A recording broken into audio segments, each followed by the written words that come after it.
entrante 1 de dezembro, que é outra semana de Jaranson, nós que vai introduzir um conceito novo para todo passageiro não que sair para a América, que chama Passenger Flow Control. Essa aqui está inserida que nós que vai controlar o fluxo de passageiro na entrada de nos check-in facility para pelo não que vai América. Essa aqui tem diferentes fatores.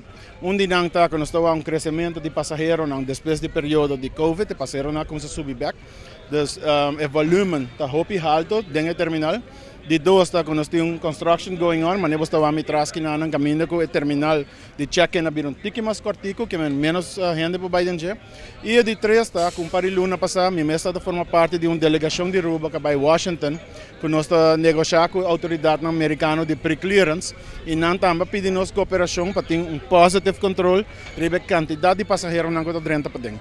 Então agora nós estamos com um sistema que nós estamos por bater entrante outra semana, conjuntamente com todos os partners nos indústria turística, das hotels, airlines, ground handlers, tour operators, taxis, transportbedrijven, caminho com tudo este forma parte conjuntamente de processo para não transportar passageiro muito tempo no aeroporto.